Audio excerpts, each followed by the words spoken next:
A beauty up here on the quilting bed. What's happening for you in your sewing area today?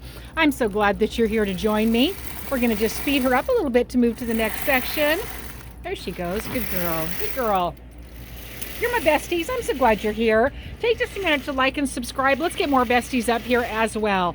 What a beauty. What an applique beauty. Let's talk about it right here about what's happening. Janet brought this over. What a gorgeous quilt that she has created. She says that this is a block of the month quilt from Keepsake Quilting. So as you can see, she has a nice variety of these beautiful turn edge applique blocks with the flowers. Stunning. In fact, let me show you the back side. Let's turn this over and I'll show you the back side. When you're thinking about turn edge applique, what's going on? What's going on is that you've literally turned over the edge right here and done very tiny hand stitches all the way around. If I get close enough, you can see those beautiful hand stitches. She's changed her color of thread and gone all the way around. I'm so close to it right now. When we look at the back side, gorgeous. Look at that. I mean, the back looks as nice as the front, doesn't it? On this, you can really see how she's changed the color according to each piece, how she's folded it over. You can tell exactly what it is, even just from the applique. Very nicely done. This takes a lot of precision, takes a lot of time, a lot of effort, a lot of energy, a lot of diligence. But you know what? You might want to do this. This might be peaceful for you. Some people would find this to be stressful. Some would find it to be very peaceful. And then the sashing, gorgeous sashing with the filigree right here, goes along with that continuous border. That continuous floral border. Does it not match the inner pieces so well? Fabulous. Keepsake fabrics to mix along with it. Now, because she has this wonderful continuous border, she has put on a mitered corner. I tell you, friends, you could put a mitered corner on any quilt. It could just be a straight black piece of fabric, blue piece of fabric. It doesn't matter. You could put a mitered corner there and it will elevate your quilt a couple of levels.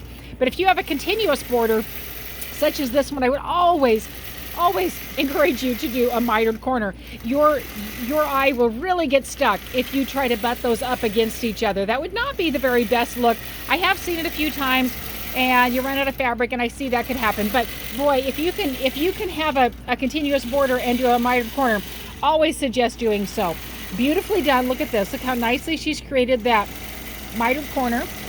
Now, this is a continuous piece of fabric, so this isn't a separate border right here, but you can see how beautifully she matched that up. You're going to want to put a pin right there, and then she's pressed this open, and she just lays flat and beautiful. Sometimes I get them where they have wings on the border, or sometimes they're too scrunchy. I teach a free class over here, a clinic every year in the better months of the year in Yuma, Arizona, on making a mitered corner, and I would be happy to give you tips on that because I want your quilt to turn out amazing, just like this one is as well.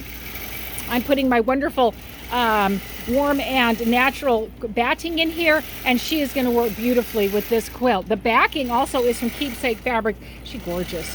She a gorgeous back. Oh, you know what? I'm wrong. It's not Keepsake. I do have it written down, but it's hiding up inside of the binding there. I mean, in the selvage. But hey, it's beautiful, beautiful backing.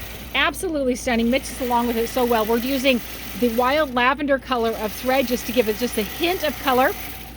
And the design we're putting on it is a brand new one I love so much. It's called CLAM SHELL FEATHER. Let's see if I can get a good view of it right here. And it kind of mimics, it fits inside of itself like a little clamshell. And it kind of mimics a lot of the flowers that she has in her quilt right here. These little half shell flowers. So beautiful, just the right amount to be able to add to the quilt. Have an amazing day, dear friends.